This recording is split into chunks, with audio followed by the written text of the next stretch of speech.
You're here with me, Sanchez Payne. It's BBC Radio Bradford. You're locked in right now. It's just gone 10:46 this morning. And now when you think of crime prevention work, it's probably serious talks in schools, in assemblies or community centres and open days. But my next guest have found something a little bit more interesting in Kirklees.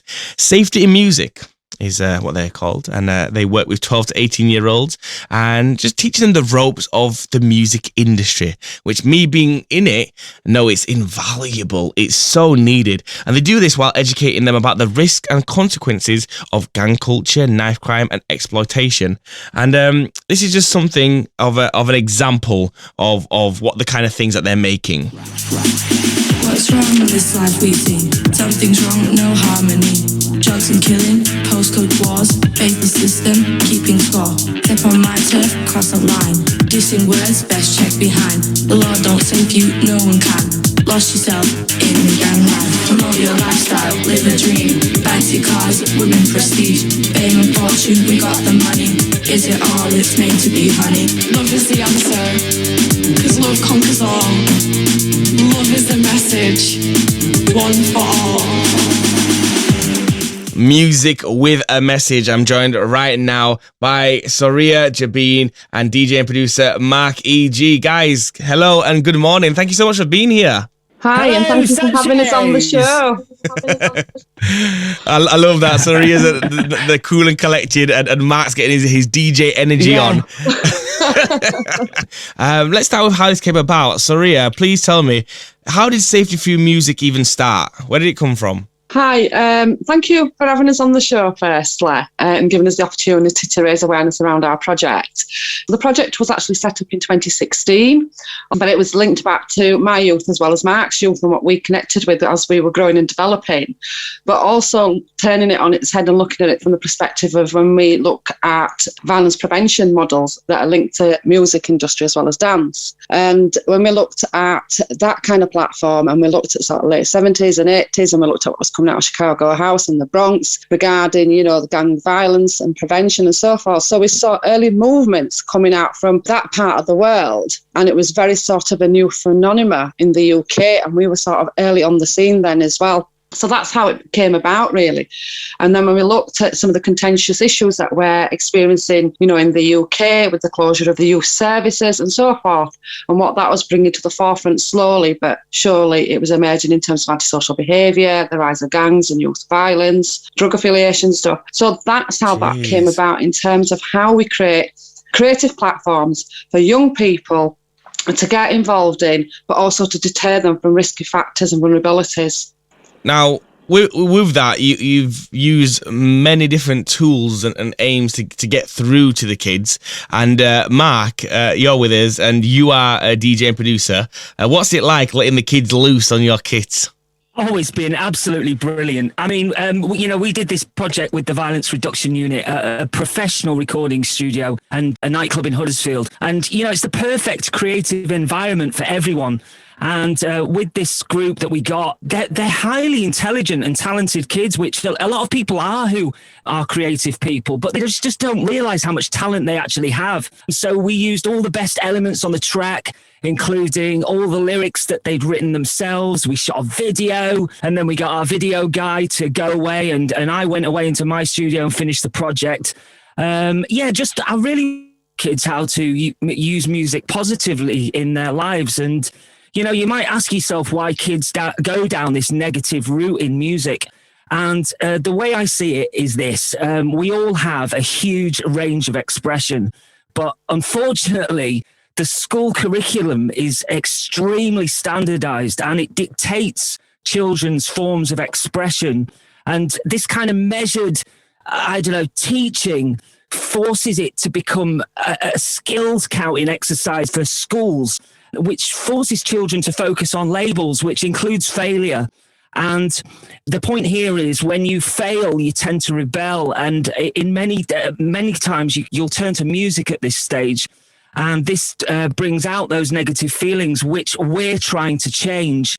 So I think, we're trying to do something that, unfortunately, the national curriculum, it just devalues this creativity, which, we've all got. So with that then, Soriya, why do you think that this method and the work that yourself and Mark are doing, why do you think it's getting through to the kids so well? Why are they resonating with it? Why they're resonating with it? We need to be looking at the culture, and the culture isn't any different to how you and I were growing up or Mark was growing up. It's a universal language. It's something that we all connect with, and we also take therapeutic elements from it, social elements from it, in whatever way, shape or form that might be it online or offline. Now, we know what the current culture is with the young people, how they're socialised. They're actually born into this online world. And it's a quick fix as well. Anyone can, make a quick YouTube video, or a video that goes on TikTok, etc. But what they need to be looking at is how they're portraying themselves, what they're projectiling out as well. Is it negative? Is it positive? What light does that shed on me, my social groupings? But what we're seeing coming through on YouTube is these quick-made videos via their mobile phones. And some of them are quite highly detrimental in the format that they're being disseminated out, particularly around when we're looking at vulnerabilities of young people that might be exploited, that might be groomed, and what messages they're sending out. But in the long term, when they do come out of such risky issues, that we've got to look at what kind of a platform they've left behind. So in terms of if they're looking to do something with their life or move on, so that might be into employment, training or education, what are most institutions doing nowadays? They're going on social media. Online CV, isn't it? It's literally they see people's CV and then they're going, let me just type their name into Google. Let me type their name into Instagram. Absolutely. Yeah. So what we're doing is it's an innovative program. It's intergenerational. It is for adults as well as children, and it does have those underlying themes. So it's creating safe spaces for difficult dialogue to take place, but also to raise awareness around the legalities of what they might be doing. And there are legalities in this world as well that they need to be aware of, but also giving them the tools and the skill sets, in terms of the industry, but the wider industry models. This ain't just about grabbing your mobile phone or your iPad, going out into the street or in the home. It's bigger than that, absolutely bigger than that. And the particular groups that we work with won't necessarily get these opportunities, like Mark's already mentioned, that if they've got a vulnerability, for example, then where are they placed in these particular educational institutions? What are their stance in terms of dealing with these behaviours? They don't have the appropriate tools or means to engage them safely into safe dialogue, which is creative, non-threatening. But you're actually walking with them, you're holding their hand, you're coming down to their level. Supporting. And you're talking the language that they understand and using the like-for-like same tool as what they connect with, engage with. And that isn't rocket science. See, I like that tagline that you used, safe space for difficult dialogue. Is it, Mark, is it tough being a teenager in this day and age? Soriya mentioned there that, what it was like for us in our generation growing up. Is it tough for teenagers nowadays? There's so much technology, there's so much options, but then, it's great that the technology, but then also it means social media's brought a whole new level of problems that maybe we didn't have. Extremely tough. I mean, it's definitely the whole online social media thing is the huge problem. I mean, it's all fun, but then it can get very serious very quickly. And as you know, we've got a serious issue with gang violence at the moment. Kids and young people are on lockdown with loads of time on their hands. They've got the mobile phones there. They're going on to certain groups, and social media is creating the platform for some pretty nasty conversations that can get seriously out of hand. I mean, last week, my girlfriend, she lives in London, and she saw, well, she didn't see them, but there were 9 stabbings and a death in a day in London. Now, if you think about it, that's in lockdown when people aren't allowed out. Imagine what's going to happen when the lockdown is lifted. People can go out. There's so much more deprivation now because of COVID. It's definitely something that needs to be addressed, isn't it? These are real world issues. Do you feel like, you must feel like you are supporting the movement of that not happening with what you're doing though, right? Between yourself, Mark and Soriya, when you're working, is this why you're so passionate about what you're doing? Yeah, absolutely. We are passionate about what we're doing. It's about making that difference and giving these young people opportunity to get out of either, gangs or anything else that they might have got into risk at, or they might be on the fringe of or thinking about it. But we know that when we look at relationships and how these social relationships are developed nowadays, is that they're done in such a natural way in terms of enticing young people into that kind of affiliation. Mm-hmm. And once they're in, it's very hard for them to get out because of the threat of, maybe them being at risk of being harmed through that social grouping, or the risk of their loved ones being harmed and the threat that comes from that. And we've seen this through some of the sort of music genres that are being disseminated online, particularly around these kind of behaviours where the scoreboarding goes on, the taunting of family members, where, for example, a young person might have been physically attacked or even killed. So therefore, we need to be really serious about these contentious issues and what these young people are connecting with and what they're disseminating out in terms of harm. But also what we need to be looking at is the stereotyping and profiling around this. This isn't just one predominant community that's is perpetrating this. Yeah. And this is also about diminishing a lot of the myths that are out there as well and saying, look, when we look at this particular issue nationally and we look at the national stats and the data as well, we need to be critically evaluating those because this affects all communities, irrespective of your ethnicity, your faith set, your gender and your age. That also comes into the arena of when we talk about having a safe space, difficult dialogue and so forth. And this is... So for the safe space, Soriya, because we've got to pop to a song in a second. It sounds like this is something that is so needed for young people coming up, and it's probably needed more than they even know themselves.